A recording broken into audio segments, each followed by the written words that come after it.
အိမ်နောင်ကွဲအမျိုးသမီးဖြစ်ပေမဲ့တခြားသူတွေနဲ့မတူပဲရှက်ရှက်တအောင်မြင်နေရတဲ့ယွန်းတီလူမျိုးရဲ့နောက်ွယ်ကအကြောင်းရင်းလူတယောက်ကိုအတိတ်ကအကြောင်းအရာတွေကိုပဲကြည့်ပြီးတော့အထင်သေးနေလို့မရဘူးဆိုတာမင်းသမီးချော်လူယွန်းတီလူမျိုးရဲ့အောင်မြင်မှုတွေကတက်သေးပါပဲနော်တချို့တွေကသူမအတိတ်မှာမှားယွင်းခဲ့တဲ့ကိစ္စတွေနဲ့ပတ်သက်ပြီးတော့အထင်သေးဝေဖန်ပြောဆိုနေကြတာတွေရှိပေမဲ့အခုချိန်မှာတော့ဝေဖန်သူတွေတောင်ပါဇက်ပေါက်ပိတ်သွားခဲ့ရပါပြီရှင်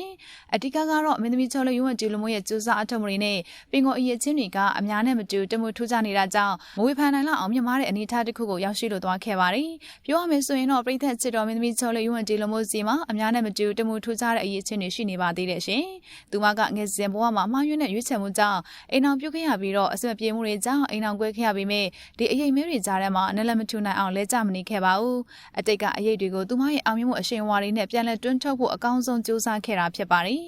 အဓိကအဖြစ်တော့ကိုယ်တိုင်ကလည်းစူးစမ်းကျင်စစ်အပြည့်ရှိပြီးတော့အရေးချင်းရှိသလိုနောက်ွယ်ကနေအကောင်းဆုံးကူညီပံ့ပိုးပေးနေတဲ့ဖခင်မင်းသားကြီးလူမျိုးနဲ့မိသားစုဝင်တွေရဲ့အားပေးမှုတွေကြောင့်လည်းဖြစ်ပါတယ်ငယ်စဉ်ဘဝမှာမှားယွင်းစွာနဲ့အိမ်အောင်ပြုတ်ခဲ့ပြီးတော့အစမပြေမှုတွေကြုံတွေ့ခဲ့ရပြီးမြဲမိသားစုဝင်တွေကအပြစ်မတင်မဲ့အမြဲအကျူပေးနာမှာရှိနေပြီးခဲ့ကြပါတယ်နိုင်ငံခြားမှာပညာတွေအစုံလင်သင်ပြီးတော့မြန်မာနိုင်ငံမှာအမှုပညာအလုပ်တွေလုပ်ကိုင်းအခြေချနိုင်ဖို့အတွက်ကိုလည်းအဆက်ဆက်အရာကူညီပေးခဲ့ကြတာဖြစ်ပါတယ်မင်းသမီးချော်လေးယွန်းတီလူမျိုးကလည်းအမှားတွေကနေတဆင့်သင်ခန်းစာယူပြီးတော့ကိုယ့်ရဲ့အရေးချင်းတွေကိုပုံမတွတ်တက်မြတ်မအောင်တေချာလေးလာသင်ယူနေတာကိုလည်းတွေ့ရပါတယ်အမှုပညာအလုပ်တွေကိုပြန်လည်လုပ်ကိုင်းတဲ့အချိန်မှာထိတ်တန့်မင်းသားကြီးလူမျိုးရဲ့သမီးဆိုတာထက်မင်းသမီးလေးယွန်းတီလူမျိုးဆိုတဲ့နာမည်တစ်ခုကိုပဲပိုင်ဆိုင်အောင်လှုပ်ဆောင်ခဲ့ပါတယ်နိုင်ငံခြားမှာတွေ့ကြုံခဲ့ရတဲ့အခြေအနေတွေလေးလာသင်ယူခဲ့ရတဲ့သင်ခန်းစာတွေကနေတဆင့်သူမရဲ့အပြုမှုလှုပ်ရှားမှုတစ်ခုချင်းစီတိုင်းက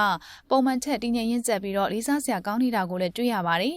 အမှုချင်းကောင်းလေးတွေကိုပိုင်ဆိုင်ထားတာကြောင့်အမှုပညာလောကထဲပြောင်းလာတဲ့အချိန်မှာတခြားမင်းသမီးတွေနဲ့မတူဘဲပြည်သက်တရဲ့စိတ်ဝင်စားမှုတွေကိုတစ်ဖက်ပြန်လဲသိမ့်ပိုက်လို့သွားခဲ့တာဖြစ်ပါတယ်ယွန်းတီလူမျိုးရဲ့ပြောဆိုမှုတွေအပြုမှုတွေကနေတဆင့်ကောင်းမွန်တဲ့အလေးအကျင့်တွေကိုလည်းသိယူနိုင်တာကြောင့်တမှုထူးခြားတဲ့မင်းသမီးလေးအဖြစ်လဲပြည်သက်တွေကြားမှာနာမည်ကြီးလာခဲ့ပါတယ်မင်းသမီးတယောက်မှာရှိတဲ့ရှိလိုက်တဲ့တရုပ်ဆောင်ပိုင်းနဲ့ပတ်သက်တဲ့အရေးအချင်းတွေITNကိုလည်းပိုင်ဆိုင်ထားသလိုအလုပ်ပေါ်မှာလည်းလေးစားတာကြောင့်အချိန်ခဏလေးအတွင်းမှာမြန်မာအနုပညာလောကထဲမှာပြန်လည်ပြီးတော့လွှမ်းမိုးနိုင်ခဲ့ပါပြီရှင်အခုဆိုရင်တော့ထိတ်တန့်မင်းသမီးကြီးတွေနဲ့အတူကြော်နာတွေကိုလက်ခံရိုက်ကူးနေရပြီးသူတို့ထက်တောင်ပို့ပြီးတော့လှပတယ်ပို့ပြီးတော့တောင်းလွန်တဲ့အရေးချင်းတွေရှိတယ်ဆိုပြီးတော့ချီကျူးခြင်းတွေကိုလည်းခံနေခဲ့ရပါတယ်မကြခင်မှာရုပ်ရှင်ကားကြီးတွေကိုလက်ခံရိုက်ကူးသွားမှာဖြစ်ပြီးကိုမအရေးချင်းတွေနဲ့အကယ်ဒမီစုကြီးရယူနိုင်အောင်လည်းစူးစမ်းနေတာကိုတွေ့ရပါတယ်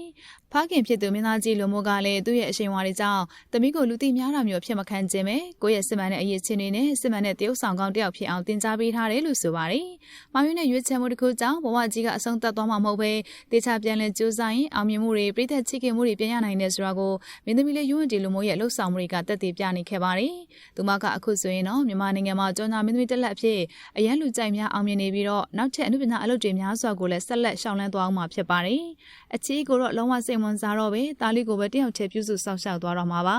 အိမ်အောင်ကွယ်အမျိုးသမီးတယောက်ဆိုပြီးတော့လူတွေရဲ့အထင်သေးတာကိုလုံးဝမခံရအောင်ရှမ်းရှမ်းတောက်ပြန်လဲအောင်မြင်လာအောင်စူးစမ်းနိုင်ခဲ့တာကတော့သူမရဲ့ထူးခြားတဲ့အရေးချင်းတွေပဲဖြစ်ပါတယ်အခုလိုအမှုပညာလောကထဲတကြော့ပြန်လဲဝင်ရောက်လာပြီးအရန်လူကြိုက်များအောင်မြင်နေတဲ့မင်းသမီးလေးယွန်းတီလူမျိုးရဲ့စူးစမ်းမှုတွေကအိမ်အောင်ကွယ်ကလေးတယောက်အမျိုးသမီးတွေအတွက်ဘလို့အတူယူစရာတွေရှိနေမယ်လို့ပြည်သက်ကြီးတို့ရောထင်ကြပါလဲရှင်